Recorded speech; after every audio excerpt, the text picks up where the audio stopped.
اردو کہانی میں خوش آمدید۔ آج ہم آپ کو ایک پٹھان لڑکی کی کہانی سنائیں گے جس نے 4 مردوں کو شادی کی پہلی رات ہی مار کر ان کے مردہ جسم سے ایک چیز کاٹ کر رکھ لی۔ استغفر اللہ۔ راولپنڈی کے گورکن کی کہانی اسی کی زبانی سنیے۔ میرا نام انور ہے، میں ایک گورکن تھا، اپنی مرضی سے نہیں، اپنی قسمت سے، کیونکہ میرے والد صاحب بھی یہی کام کرتے تھے اور ان کے جانے کے بعد مجھے بھی یہی کام کرنا تھا، کیونکہ اور کوئی کام تو مجھے آتا ہی نہیں تھا۔ میں ہمیشہ یہی سوچتا رہا کہ پڑھ لکھ کر بڑا آدمی بنوں گا، لیکن اللہ نے اتنی عقل بھی نہیں دی تھی۔ 6 دفعہ میٹرک کرنے کی کوشش کی پر میٹرک پورا نہیں ہوا۔ ہم لوگ سرگودا کے ایک چھوٹے سے گاؤں میں رہتے تھے، یہاں پہ ویسے ہی کوئی زیادہ پڑھا لکھا نہیں تھا۔ بس پھر بابا کے جانے کے بعد میں اسی کام میں لگ گیا۔ مجھے قبرستان کے باہر ہی ایک چھوٹا سا کمرہ بھی ملا ہوا تھا جس کی کھڑکیوں سے قبرستان نظر آتا تھا۔ میرا اب اس دنیا میں کوئی بھی نہیں تھا، بس یہی میرا کام تھا۔ ہر ایک دن گاؤں میں کچھ ایسا ہوا کہ ہم حیران رہ گئے۔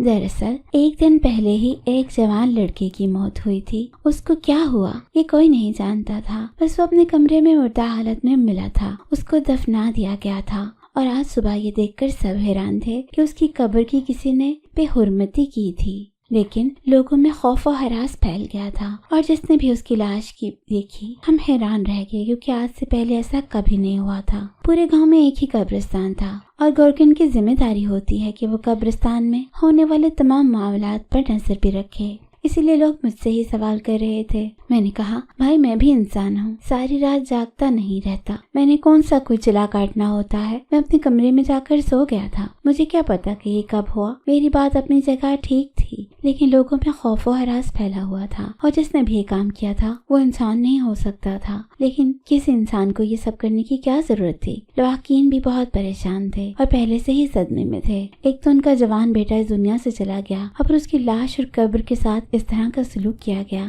یہ بات پورے گاؤں میں پھیل گئی اور ہر کسی کے لیے ایک موضوع بن گئی۔ اب اس بات کو 2-3 دن ہی ہوئے تھے کہ ایک اور بات سامنے آ گئی، اور یہ کہ اس گاؤں میں ایک چڑیل آ گئی ہے، اسی نے یہ کام کیا ہے، کیونکہ لاش کے اوپر ناخن بھی مارے گئے تھے۔ یہ کام کسی انسان کا نہیں ہو سکتا۔ ویسے بھی رات کے اندھیرے میں کوئی انسان اس قبرستان میں نہیں آتا، میں نے تو یہی پڑھا تھا، اسی لیے مجھے ڈر نہیں لگتا تھا۔ لیکن یہ قبرستان کافی پرانا تھا اور یہاں سے بہت سے بھوتوں کی کہانیاں بھی منسوب تھیں، اس لیے کسی عام انسان کا یہاں آنا ہی بہت مشکل تھا۔ پھر قبر کھودنا اور لاش کے ساتھ یہ سب کچھ کرنا بہت مشکل تھی۔ جن لوگوں کی میت تھی ان کا بھی کہنا تھا کہ ہمارے بیٹے کی تو کسی کے ساتھ کوئی دشمنی نہیں تھی، ایسی دشمنی تو ہرگز بھی نہیں تھی کہ مر جانے کے بعد وہ اپنا غصہ نکالتا۔ ہمارا بیٹا تو بہت ہی شریف تھا۔ پھر یہ سب کچھ کیا تھا کوئی بھی سمجھ نہیں پا رہا تھا کہ ایک بات کے گاؤں میں چڑیل آ گئی ہے۔ اس کو آدھے لوگوں نے تسلیم کیا تھا، لیکن آدھے لوگوں نے اس کو ابھی بھی نہیں مانا تھا کہ یہ ایک ہوائی ہے جو صرف کسی دماغ سے نکلی اور زیادہ تر گاؤں کی عورتوں نے ادھر ادھر کرتی تھی۔ لیکن 3-4 دن کے بعد پھر ایک اور ایسا واقعہ ہوا۔ یہ واقعہ ہوا کہ ایک اور جوان انسان اس دنیا سے چلا گیا اور پھر اس کو جب دفنایا گیا تو اگلے دن پھر اس کی لاش کے ساتھ بھی یہی کچھ کیا گیا تھا۔ مجھے نہیں لگتا تھا کہ اللہ نہ کرے اب کسی تیسرے واقعے کی ضرورت تھی، کیونکہ لوگوں نے اس بات پر یقین کر لیا تھا کہ اس گاؤں میں کوئی چڑیل آ گئی ہے اور یہ صرف مردوں کی لاشوں کے ساتھ ہی کر رہی ہے، اور وہ بھی جوان مردوں کی لاشوں کے ساتھ۔ گاؤں میں خوف و ہراس پھیل گیا اور شام ہوتے ہی مردوں نے گھروں سے نکلنا بھی چھوڑ دیا تھا۔ لیکن میں تو یہ سوچ رہا تھا کہ میں بھی تو مرد ہوں اور میری بھی تو ابھی تک کوئی اتنی عمر نہیں ہے، میں تو اس کے قریب بیٹھا تھا، سب سے آسان شکار سمجھ کر بھلا مجھ پر ہی حملہ کر دیتی تو پھر کیا کرتا؟ اس سے زیادہ تو مجھے ہی ڈرنا چاہیے تھا، لیکن میرے پاس اور کوئی ٹھکانہ نہیں تھا جانے کا، کوئی مجھے اپنے گھر میں گھسنے بھی نہیں دیتا، میں پناہ لینے کے لیے کہاں جا سکتا تھا؟ میری تو مجبوری تھی اور اب مجھے بھی تھوڑا تھوڑا ڈر لگنے لگا تھا۔ لیکن ابھی مجھے اس بات کا یقین تھا کہ یہ کسی انسان کا کام نہیں ہو سکتا، پر میرے بابا ہمیشہ سے کہتے تھے کہ جن بھوت چڑیل جیسی کوئی چیز نہیں ہوتی، یہ صرف کہانیوں میں ہوتی ہے، کیونکہ ان کی ساری زندگی قبرستان میں گزری تھی، اس لیے وہ بہادر تھے اور کسی چیز سے ڈرتے نہیں تھے۔ ہر رات انہوں نے قبرستان میں گزاری۔ قبرستان ہی تو ایک ایسی جگہ ہوتی ہے جہاں پر لوگ جانے سے ڈرتے ہیں، جہاں پر لوگ کہانیاں بناتے ہیں اور یہ کہتے ہیں کہ وہاں پر بھوت ہوتے ہیں، جبکہ وہاں پہ صرف وہی لوگ ہوتے ہیں جو بیچارے دنیا سے جا چکے ہوتے ہیں اور ان کے باقیات کو قبر میں دفنا دیا جاتا ہے۔ لیکن اب میری بہادری بھی تھوڑی تھوڑی ڈگمگانے لگی تھی۔ اگلے دن مجھے خبر ملی کہ کوئی اور اس دنیا سے چلا گیا ہے اور اس کی قبر کھودنی ہے، لیکن یہ کوئی بوڑھا انسان تھا، اس لیے میں نے زیادہ دھیان نہیں دیا۔